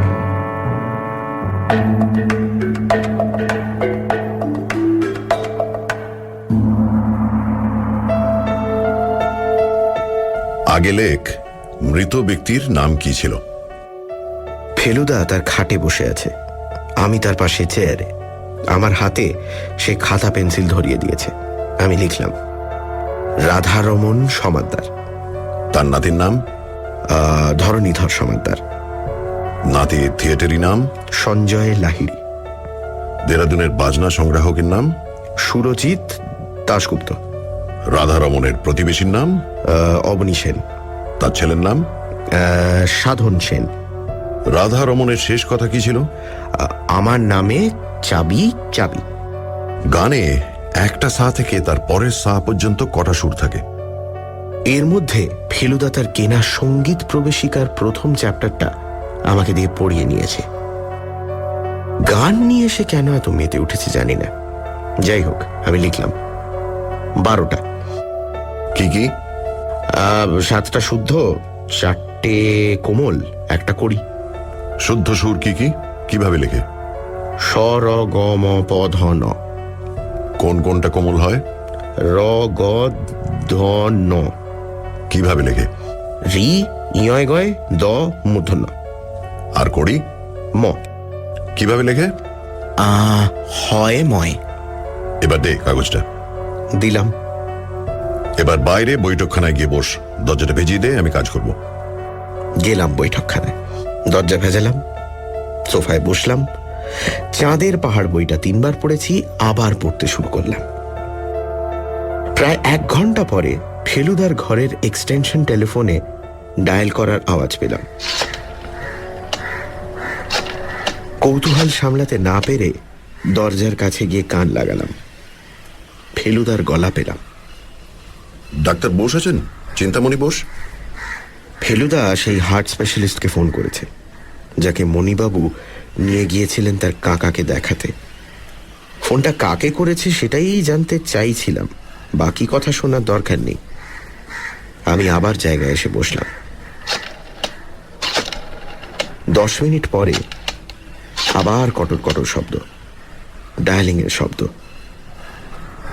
উঠে দরজায় গেলাম, কান লাগালাম। Eureka press? কে কথা বলছেন? মণিমোহনবাবুর প্রেস। ব্যাস এইটুকুই যথেষ্ট। আমি আবার চাঁদের পাহাড় নিয়ে বসলাম। 4টের সময় যখন শ্রীনাথ চা আনলো, তখনও ফেলুদা ঘর থেকে বেরোলো না। শেষে যখন দেয়াল ঘড়িতে দেখি 4:35, আর আমি ভাবছি আমার ওই কটা লেখা নিয়ে ফেলুদা অত কি ভাবছে, ঠিক সেই সময় ও দরজা খুলে হাতে একটা আধপোড়া চারমিনার নিয়ে বেরিয়ে এসে চাপা গলায় বলল, মাথা ভো ভো করছে রে তোপসে। একটা 82 বছরের বুড়োর মরার মুখে বলার সামান্য 3টে কথার মানে নিয়ে এত কেন ভাবতে হলো সেটা ভেবে মাথা ভো ভো করছে। এর জন্য অবশ্যই দায়ী আমাদের বাংলা ভাষা। আমি অবশ্যই ফেলুদার কথাবার্তা কিছুই বুঝতে না পেরে ওর দিকে চেয়ে কাঠ হয়ে বসে রইলাম। দেখতে পাচ্ছি ওর মুখের চেহারা বদলে গেছে, আর বুঝতে পারছি যে আবছা আলোটার কথা ও বলছিল সেটা ওর কাছে আর আবছা নেই। সাধানি সানি সবকটা শুদ্ধ সুর। শুনে কিছু মনে পড়ছে? কোন মানে বুঝতে পারছিস? আমার মাথা আরো গুলিয়ে গেল। ফেলুদা বলল, তোর বুঝতে পারার কথা নয়। পারলে তোতে আর ফেলুমিত্তিরে কোনো তফাৎ থাকতো না। ভাগ্যিস তফাৎটা আছে। আমি ফেলুদার স্যাটেলাইটের বেশি আর কিছু হতে চাই না। ফেলুদা এই প্রথম সিগারেটটা ছাইদানে না ফেলে ক্যারামে স্ট্রাইকার মারার মতো করে জানলা দিয়ে বাইরে রাস্তায় ফেলে দিয়ে বৈঠকখানার টেলিফোনে গিয়ে একটা নাম্বার ডায়াল করল।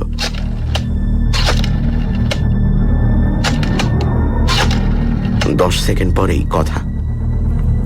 কে মিস্টার সমাদ্দার? চলে আসুন, এক্ষুনি বামুনগাছি যেতে হবে। হ্যাঁ, হয়ে গেছে, সব পরিষ্কার। মেলোকড, হ্যাঁ মেলোকডই আমাদের রহস্যের চাবিকাঠি। তারপর টেলিফোনটা রেখে গম্ভীর গলায় বলল, একটা রিস্ক আছে রে তোপসে, কিন্তু সেটা না নিলেই নয়। মণিবাবুর ড্রাইভার গুরুচরণ দেখতে বুড়ো হলেও ভিআইপি রোডে 85 কিলোমিটার/আওয়ার স্পিড তুলল।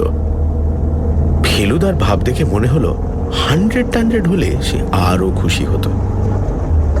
এয়ারপোর্টের পর খানিকটা রাস্তা লোকজনের ভিড়ে স্পিড অনেক কমল, কিন্তু পরের দিকে আবার 60-এ উঠল। যদিও রাস্তা তত চওড়া নয়, আর সন্ধেও হয়ে আসছে। রাধারমণবাবুর গেটের কাছাকাছি এসে ফেলুদা বলল, পাহারার লোক আসার সময় হয়নি বোধহয় এখনো। গেট দিয়ে ঢুকতেই বাগানে দেখলাম বন্দুক হাতে সাধন দাঁড়িয়ে আছে। গাড়ি থেকে নেমে ফেলুদা বলল, কি সাধনবাবু, এই সন্ধ্যের আলোতে কি শিকার হচ্ছে? সাধন বলল, বাদুড়। রাধারমণবাবুর কম্পাউন্ডের ঠিক বাইরে একটা অশ্বত্থ গাছ থেকে কয়েকটা বাদুড় ঝুলছে। সেটা গাড়ি থেকে নেমেই আমার চোখে পড়েছিল। অনুকূল গাড়ির আওয়াজ পেয়ে তার ঘর থেকে বেরিয়ে এসেছিল। মণিবাবু তাকে লণ্ঠন জ্বালতে বলে বাড়ির ভেতর ঢুকলেন, আর আমরাও ঢুকলাম তার পেছন পেছন। 8291 তালাটা খুলতে খুলতে মণিবাবু বললেন, রহস্যের কিভাবে সমাধান হলো সেটা জানতে খুব ইচ্ছে করছে। আসলে ফেলুদা সারা রাস্তা কোনো কথা বলেনি, কাজেই মণিবাবুর যা অবস্থা আমারও তাই।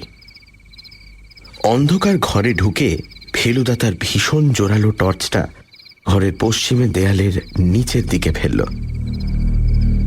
আমার বুক ঢিপ ঢিপ করছে। আলোটা সোজা গিয়ে টেবিলে রাখা মেলোকডের ওপর পড়েছে। ঝকঝকে সাদা পর্দাগুলো দেখে মনে হচ্ছে বাজনাটা দাঁত বের করে হাসছে। ফেলুদা টর্চটাকে সেইভাবেই ধরে রেখে বলল, চাবি, ইংরেজিতে কি, বাংলায় চাবি। ওই যে সাদা কালো পর্দাগুলো দেখছিস, ওর আরেকটা নাম হলো চাবি। আর সেই চাবির কথাই। চোখের পলকে এমন একটা ব্যাপার ঘটে গেল যেটা ভাবতে এখনো আমার গায়ে কাঁটা দিচ্ছে। মণিবাবু হঠাৎ বাঘের মতো লাফিয়ে মেলোকডটাকে তুলে নিয়ে সেটা দিয়ে ফেলুদার মাথায় একটা প্রচন্ড বাড়ি মেরে আমাকে এক ধাক্কায় মাটিতে ফেলে ঊর্ধ্বশ্বাসে দরজা দিয়ে বেরিয়ে গেলেন। ফেলুদা মার খাবার ঠিক আগেই নিজেকে বাঁচানোর জন্য টর্চ সমেত হাত দুটো মাথার উপর তুলেছিল। তাই হয়তো তার মাথায় চোট লাগেনি, কিন্তু তা সত্ত্বেও হাতের যন্ত্রণাতেই সে দেখি খাটে বসে পড়েছে। আমি নিজে মেঝে থেকে উঠতে না উঠতেই বুঝলাম মণিবাবু বাইরে থেকে 8291 বন্ধ করে দিয়েছেন। আমি তাও দৌড়ে গিয়ে কাঁধ দিয়ে দরজায় একটা ধাক্কা মেরেছি। এমন সময় ফেলুদার গলা পেলাম। বাথরুম। বাইরে থেকে গাড়ি স্টার্ট দেওয়ার একটা শব্দ, আর তারপরেই ঠাঁই করে একটা আওয়াজ। আমরা দুজনে ঝড়ের মতো বাথরুমে ঢুকে জমাদারের দরজা খুলে বাইরে বেরোলাম। বাগানের দিক থেকে গোলমাল, অনুকূলের গলা, অবনীবাবুর গলা। মণিবাবুর গাড়িটা বাঁই করে গেট দিয়ে বেরিয়ে চলে গেল। আমরা সামনের দরজার কাছে পৌঁছে গেছি। ওটা কে বসে আছে কাঁকড় বেছানো রাস্তার উপরে? অবনীবাবু চেঁচাচ্ছেন, তুমি কি করলে সাধন? এটা কি করলে তুমি? ছি ছি ছি ছি ছি ছি। সাধন তার সরু অথচ গম্ভীর গলায় বেশ ঝাঁঝের সঙ্গে বলল, ও যে দাদুর বাজনা নিয়ে পালাচ্ছিল। এবার ফেলুদা বলল, ও ঠিকই করেছে অবনীবাবু। অপরাধীকে এয়ারগান দিয়ে পঙ্গু করেও আমাদের সাহায্যই করেছে। যদিও ভবিষ্যতে ওকে একটু সাবধানে বন্দুক চালাতে হবে।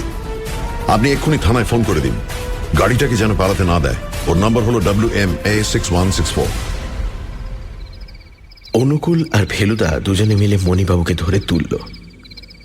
তার কপালের বাঁ দিক থেকে ছররার গুলি লেগে রক্ত পড়ছে। ভদ্রলোক একেবারে থুম মেরে গেছেন। মেলোকডটা মণিবাবুর পাশেই কাঁকড়ের ওপর পড়েছিল। আমি সেটাকে খুব সাবধানে তুলে নিলাম। আমরা চারজন রাধারমণবাবুর খাটের পাশে গোল হয়ে চেয়ারে বসে চা খাচ্ছি। চারজন মানে আমি, ফেলুদা, অবনীবাবু আর বারাসাত থানার দীনেশ গুঁই। ইনি বোধহয় ইন্সপেক্টর হবেন। ঘরের এক কোণে সিন্দুকটার সামনে আরও দুজন লোক রয়েছে। একজন দাঁড়িয়ে, সে বোধহয় কনস্টেবল, আর একজন চেয়ারে ঘাপটি মেরে বসে। ইনি হলেন অপরাধী মণিমোহন সমাদ্দার, যার কপালে এখন ব্যান্ডেজ বাঁধা। এছাড়া সাধনও রয়েছে। সে জানলার ধারে দাঁড়িয়ে বাইরের অন্ধকারের দিকে দেখছে। আমাদের 5 জনের মাঝখানে টেবিলের ওপর রয়েছে মেলোকড। এইবার বোধহয় ফেলুদা একটা রহস্য উদ্ঘাটন করবে। ফেলুদার ঘড়ির কাঁচ ভেঙে গেছে, আর বাঁ হাতের কবজির খানিকটা ছাল উঠে গেছে। রাধারমণ বাবুর বাথরুম থেকে ডেটল নিয়ে লাগিয়ে সেখানে সে রুমাল বেঁধে রেখেছে। হাত থেকে চায়ের কাপটা মাটিতে নামিয়ে রেখে ফেলুদা বলতে আরম্ভ করল। মণিমোহন সমাদ্দারকে আমি সন্দেহ করতে আরম্ভ করি আজ দুপুর থেকে, কিন্তু তিনি কোনো একটা বেচাল না চাললে তাকে বাগে আনা যাচ্ছিল না, কারণ তার বিরুদ্ধে প্রমাণের অভাব। আমি তাই খানিকটা রিস্ক নিয়েই তাকে প্রশ্রয় দিচ্ছিলাম। আমাকে আচমকা আক্রমণ করে বাজনা নিয়ে পালানোটাই হলো তার ভুল চাল। শেষ পর্যন্ত তিনি পালাতে পারতেন না ঠিকই, কিন্তু তিনি যে এত তাড়াতাড়ি শায়েস্তা হলেন তার জন্য অবশ্যই দায়ী সাধনের এয়ারগান। মণিমোহন বাবুর একটা কথায় প্রথম খটকা লাগে। কথাটা যখন বলেছিলেন তখন লাগেনি, পরে লাগে। উনি বলেছিলেন পরশু ওর প্রেসে ওভারটাইম কাজ হচ্ছিল, তাই ওর বাড়ি ফিরতে অনেক রাত হয়েছিল। পরশু ছিল সোমবার। আমি জানি যে পাড়ায় মণিবাবুর প্রেস সে পাড়ায় সন্ধ্যায় নিয়মিত লোডশেডিং হয়। আমার এক প্রফেসর বন্ধু সেই একই পাড়ায় থাকে। আজ ইউরেকা প্রেসে ফোন করে জানতে পারি যে প্রথমত সোমবার বিকেল থেকে লোডশেডিং এর জন্য কাজ বন্ধ ছিল, আর দ্বিতীয়ত মণিমোহন বাবু দুপুরের পর আর সেদিন প্রেসেই যাননি। এই মিথ্যে কথাটাতেই আমার মনে ভীষণ খটকা লাগে। আর তারপরেই সন্দেহ হয় উনি রাধারমণ বাবুর শেষ কথা সম্বন্ধে যা বলেছিলেন সেটা সত্যি তো? রাধারমণের মৃত্যুর সময় মণিবাবু ছাড়াও একজন লোক সেখানে ছিলেন। তিনি হলেন ডাক্তার চিন্তামণি বোস। তাকে ফোন করে জানতে পারি যে মণিবাবু পুরোপুরি সত্যি কথা বলেননি। রাধারমণের একটা কথা তিনি গোপন করেছিলেন। রাধারমণ আসলে বলেছিলেন, ধরণী আমার নামে চাবি চাবি। ধরণী হল রাধারমণ বাবুর নাতি। মৃত্যুর আগের মুহূর্তে তার নাতিকেই কিছু বলার কথা মনে এসেছিল, ভাইপোকে নয়। ভাইপোকে হয়তো সেই অবস্থায় তিনি চিনতেই পারেননি। আসলে নাতির সঙ্গে তার সরাসরি সম্পর্ক না থাকলেও তার উপর থেকে রাধারমণ বাবুর স্নেহ যায়নি। তার অভিনয়ের প্রশংসা কাগজে বেরোলে তিনি তা কেটে রাখতেন, কিন্তু যে কথাটা তিনি নাতিকে বলতে চেয়েছিলেন সেটা শুনে ফেলল তাঁর ভাইপো। চাবি কথাটা শুনে মণিমোহন বুঝলেন যে টাকা পয়সার কথা বলা হচ্ছে, কিন্তু চাবি দিয়ে কিছুই বেরোল না। তখন মণিবাবুকে গোয়েন্দা ফেলু মিত্তিরের কাছে আসতে হলো। মতলব এই যে আমি টাকার সন্ধান দেব আর উনি সুযোগ বুঝে সেটি আত্মসাৎ করবেন। উইল আছে কিনা জানা নেই, না থাকলে টাকা নাতি পাবে, আর থাকলেও মণিবাবুর পাওয়ার সম্ভাবনা কম, কারণ আমার বিশ্বাস রাধারমণ বাবু তার ভাইপোকে পছন্দ করতেন না। এখন কথা হচ্ছে, আমার কাছ থেকে কিছু একটা লুকোবার জন্যই নিশ্চয়ই মণিবাবুর মিথ্যে কথা বলার দরকার হয়েছিল। তার মাথায় কি সেদিন কোনো ক্রূর অভিসন্ধি খেলছিল যে কারণে তার পক্ষে প্রেসে যাওয়া সম্ভব হয়নি? সেই দিনই মাঝরাত্রে যে লোক রাধারমণ বাবুর ঘরে হানা দিয়েছিল সে কি তাহলে মণিমোহন সমাদ্দার? এটা আমার কাছে খুবই বিশ্বাসযোগ্য বলে মনে হয়, কারণ সেদিনই সকালে আমি যখন রাধারমণ বাবুর বাথরুম পরীক্ষা করে দেখি তখন জমাদারের দরজা ভেতর থেকে বন্ধ ছিল। সে দরজা খুলবে কে এবং কেন? বাথরুমটা তো আর ব্যবহারই হচ্ছে না। আসলে যে লোক ঢুকেছে সে সামনের দরজা দিয়ে জার্মান তালা খুলে ঢুকেছে। সে তালার সংকেত তার জানা। ঘরে ঢুকে সে লোক জমাদারের দরজা খুলে বেরিয়ে এসে জার্মান তালা বন্ধ করে আবার বাথরুম দিয়ে ঢুকেছে। এই লোক যে মণিমোহন সমাদ্দার তাতে কোনো সন্দেহ নেই। তিনি বোধহয় বাকি কথাটার মানে বুঝে ফেলে মেলোকড নামক চাবিওয়ালা যন্ত্রটা নিতে এসেছিলেন, তাই না? আমাদের সকলের দৃষ্টি মণিবাবুর দিকে গেল।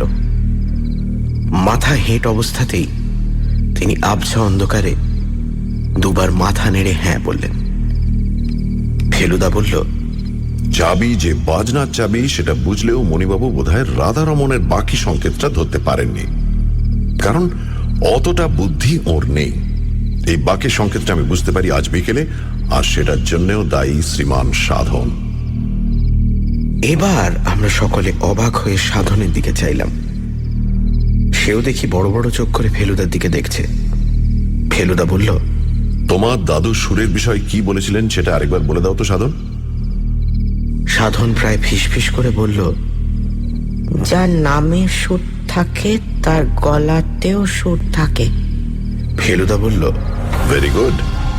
এবার রাধারমণ বাবুর আশ্চর্য বুদ্ধির দিকটা ক্রমে বোঝা যাবে। যার নামে সুর থাকে, বেশ, সাধনের নামটাই ধরা যাক, সাধন সেন। এবার অকার একার বাদ দিয়ে কি দাঁড়ায় দেখা যাক। স ধ ন স ন, অর্থাৎ গানের সুরের ভাষায় সা ধা নি সা নি। এই আশ্চর্য ব্যাপারটা বোঝার সঙ্গে সঙ্গেই যেন একটা নতুন দিক খুলে গেল। আমার নামে চাবি। রাধারমণ বাবু কি এখানে নিজের নামের কথাটাই বোঝাতে চাচ্ছেন? রাধারমণ সমদ্দার, রে ধা রে মা নি সা মা দা দা রে। কি সহজ, অথচ কি ক্লেভার, কি চতুর। ধরণীধরও কিন্তু গাইতে পারত, আর তার নামেও দেখছি সুর। ধা রে নি ধা রে সা মা দা দা রে। এইটে বোঝার সঙ্গে সঙ্গেই আমি নিশ্চিন্ত হয়ে গেলাম যে ওই মেলোকর্ডই রাধারমণের ব্যাংক। যান্ত্রিক কলাকৌশলের দিকে রাধারমণ বাবুর যে একটা ঝোঁক ছিল সেটা ওই জার্মান তালা থেকে বোঝা যায়। এই মেলোকর্ডও জার্মানিতেই তৈরি। স্পিগলার কোম্পানি নামে একটি বিখ্যাত বাজনা প্রস্তুতকারক রাধারমণ বাবুর বিশেষ নির্দেশ অনুযায়ী এই মেলোকর্ড তৈরি করে। কি ভাগ্যি সেটি সুরজিৎ দাশগুপ্তর হাতে চলে যায়নি।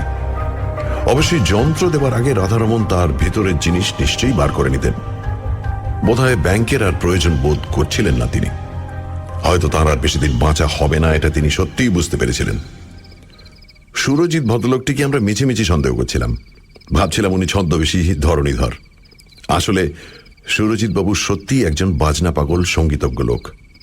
তার উল্লেখ আমি গানের বইতে পেয়েছি। আর ধরণীধর সত্যিই তার যাত্রার দলের সঙ্গে ট্যুরে বেরিয়েছে।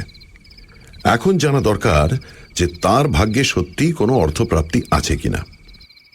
তার অনেকদিন থেকে একটা নিজের যাত্রা দল করার ইচ্ছে। মঞ্চলোকের একটা ইন্টারভিউতে এসে তাই বলেছে। তবে সে লণ্ঠনটা কাছে এনে ধরত। আমি লণ্ঠনটা খাটের পাশের টেবিল থেকে তুলে মেলোকর্ডের পাশে এনে ধরলাম। ফেলুদা বলল, অনেক ধকল গেছে এটার উপর দিয়ে, তবে জার্মান জিনিস তো। দেখা যাক রাধারমণের বুদ্ধি আর স্পিগলার কোম্পানির কারিগরি মিলে কি জিনিস দাঁড়িয়েছে। রাধারমণ সমাদ্দারের নামের অক্ষর ধরে ধরে ফেলুদা চাবি টিপতে আরম্ভ করে দিল। টুং টাং করে একটা অদ্ভুত সুর বেরোচ্ছে মেলোকর্ড থেকে। শেষ সুরটা টেপার সঙ্গে সঙ্গে একটা চাবুকের মতো শব্দ করে সকলকে চমকে দিয়ে মেলোকর্ডের ডান পাশের কাঠটা দরজার মতো খুলে গেল। আমরা ঝুঁকে পড়ে দেখলাম সেই দরজাটার পেছনে রয়েছে লাল মখমলের লাইনিং দেওয়া একটা খুপড়ি, আর সেই খুপড়িতে ঠাসা রয়েছে তাড়া তাড়া 100 টাকার নোট। নোটগুলো টেনে বার করে ফেলুদা বলল, কমপক্ষে 50,000। আসুন অবনীবাবু, গোনা যাক। ফেলুদার চোখ লণ্ঠনের আলোয় জ্বলজ্বল করছে। আমি জানি সেটা লোভ নয়, সেটা তার শান দেওয়া বুদ্ধির খানিকটা অংশ খাটিয়ে একটা মন ধাঁধানো জটিল রহস্য সমাধান করার আনন্দ।